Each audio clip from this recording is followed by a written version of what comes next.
There are moments in this sport where you can just feel that something big is happening, and honestly, this week we've got two of them landing at the exact same time. One is a personal story about a driver who's been through more than most fans ever realized, and the other is about one of the most legendary weekends on the entire NASCAR calendar, where history, big money, and major changes are all colliding at once. These aren't just casual headlines you scroll past. One of them could reshape the future of one of the most respected rides in the Cup Series, and the other could keep fans locked in on every single lap at one of the sport's most iconic tracks. And once you hear the full story behind both of these, you'll understand why the entire garage is talking about them right now. So today we're diving into two massive NASCAR stories that every fan needs to know about, and I think by the time we're done, you'll see exactly why this is such a big week for the sport.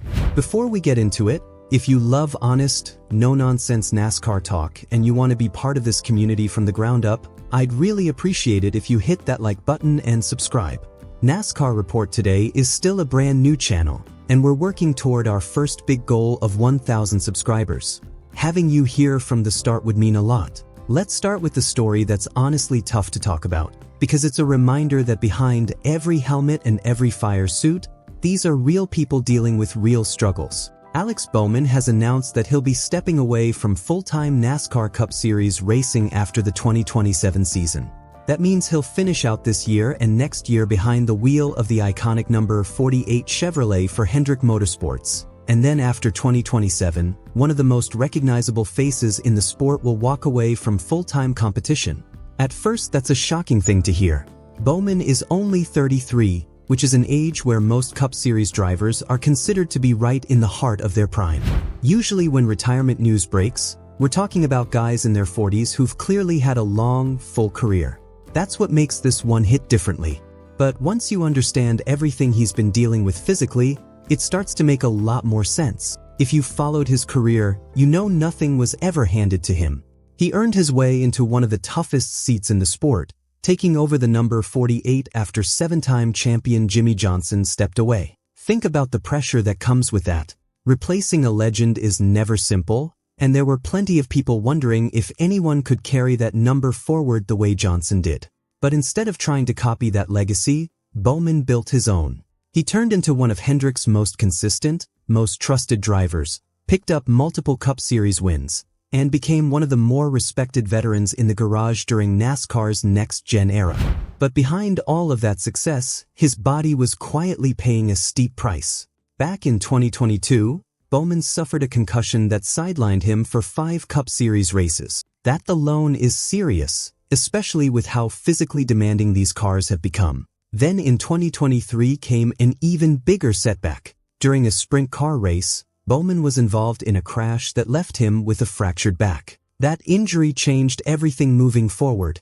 Even after he got back into the car, that fracture turned into a chronic issue, something that didn't just heal up and disappear, but kept causing pain in his daily life and on race weekends. Most of us only see the Sunday version of these drivers, climbing into the car and battling for hundreds of miles. What we don't see is everything behind it, the rehab, the treatment, the recovery work, just trying to function normally while managing constant pain. Then came what might be the real turning point in all of this.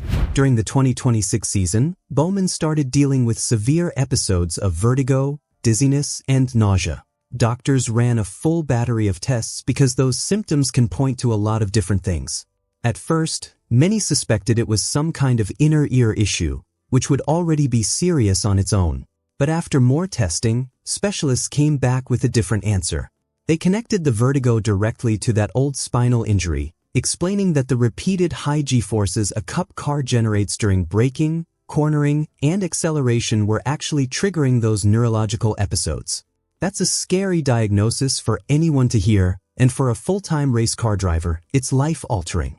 Doctors reportedly told him that stepping away from those repeated physical stresses would significantly lower the chances of future episodes and give his nervous system a real chance to settle down. Once you hear that, this decision starts to look less like giving up and more like protecting his long-term health before things got worse. Bowman also made it clear this wasn't only about the physical side. He talked about the emotional weight of being a full-time Cup driver, the non-stop travel, the constant pressure, the weekly grind, the rehab after every setback, and always wondering if the next wreck could be the one that changes everything.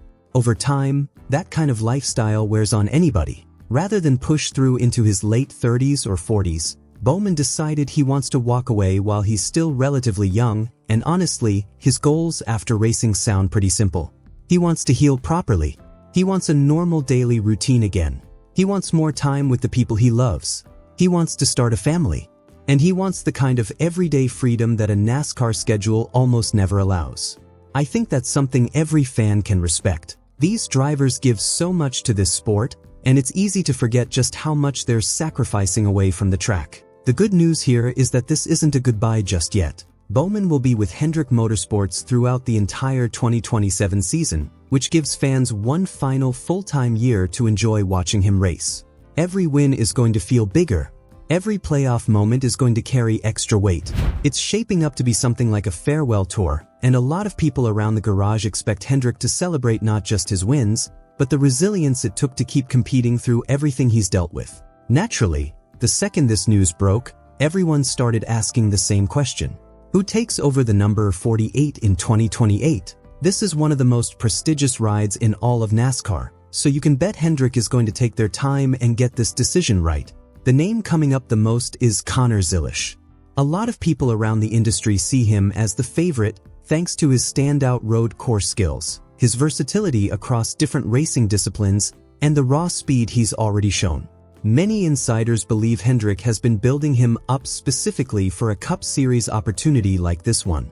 Another driver drawing a lot of attention is Corey Day. He's moved up quickly through Hendrick's development program and has impressed across multiple types of racing. Because of that steady progress and his strong relationship with the organization, he's viewed as a realistic candidate for that seat. And then there's Raja Karath. He's more of a long shot compared to the other two, but he continues to get strong support from Rick Hendrick himself, and his development has been hard to ignore. If he keeps improving over the next couple of seasons, he could absolutely put himself in serious contention for one of the biggest opportunities in the sport. Whoever ends up in that seat, this isn't just about filling a vacancy. It's about carrying forward the legacy of one of NASCAR's most iconic numbers.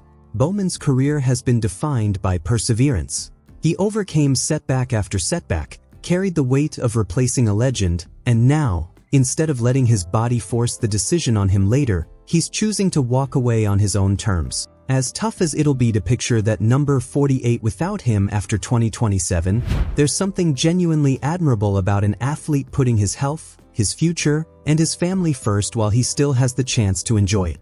Now let's shift over to our second big story, because one of the true marquee weekends on the NASCAR calendar has officially arrived. All eyes are on the legendary Indianapolis Motor Speedway, where the Brickyard 400 makes its return to that famous 2.5-mile oval, and this year's race carries even more weight than usual. Winning the Brickyard 400 has always been one of the crown jewel accomplishments in stock car racing. Every driver dreams about kissing the yard of bricks, because doing that puts your name right alongside some of the biggest legends this sport has ever produced. But this weekend isn't just about tradition. There's also a $1 million prize on the line. Sunday's race will crown the champion of NASCAR's first ever in-season challenge, adding another huge layer of pressure to an already historic event. After weeks of head-to-head, bracket-style competition, only 8 drivers remain in the tournament. Every position on track matters now, because beating your bracket opponent could mean walking away with one of the biggest bonus checks of the entire season.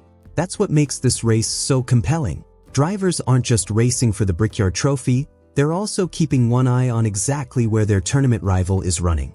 It's essentially 2 competitions happening on the same track at the same time. Indianapolis has always demanded near perfection. Those 4 flat corners punish even the smallest mistake. Passing room is limited, and that makes qualifying, pit strategy, and tire management absolutely critical. One small error can wreck an entire afternoon.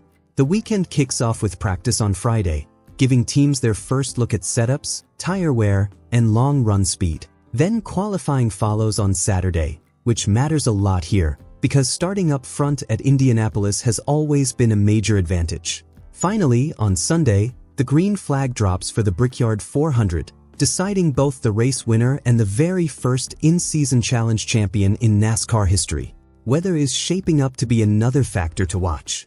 Forecasts are calling for hot summer conditions, which means teams will be closely monitoring tire wear, engine temperatures, and driver hydration all weekend long. On top of that, Goodyear has rolled out a revised right rear tire built specifically for Indy's unique flat corners, so crews will be using every bit of practice time to figure out how that new tire behaves over a long run. If it turns out to be worse than expected, strategy could end up deciding this race just as much as raw speed does. There's also a bigger announcement that came out during race week that's worth mentioning.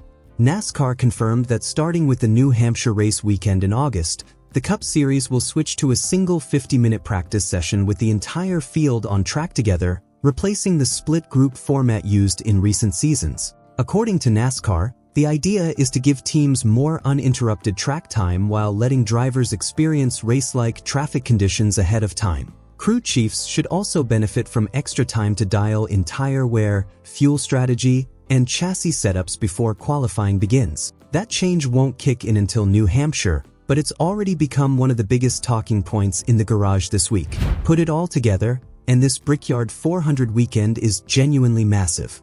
You've got one of NASCAR's most historic tracks, one of its most prestigious trophies, the finale of the first ever in-season challenge, $1 million bonus on the line, a brand new tire to figure out, hot weather adding uncertainty, and a major format change waiting just around the corner. By Sunday night, one driver will add his name to Brickyard history, and another will become the very first in-season challenge champion, putting himself one step closer to the most important stretch of the 2026 season. This is exactly the kind of weekend NASCAR fans wait all year for, and I honestly can't wait to see how it plays out. So that's where things stand heading into this huge weekend. Let me know down in the comments how you feel about Alex Bowman's decision to step away after 2027, and who you think takes home the Brickyard 400 and that $1 million in-season challenge prize. If you enjoy daily NASCAR news and honest takes like this, don't forget to like this video and subscribe to NASCAR Report today. We're a brand new channel chasing our first goal of 1,000 subscribers, and having you along for that would mean the world. Thank you so much for watching, and I'll see you in the next one.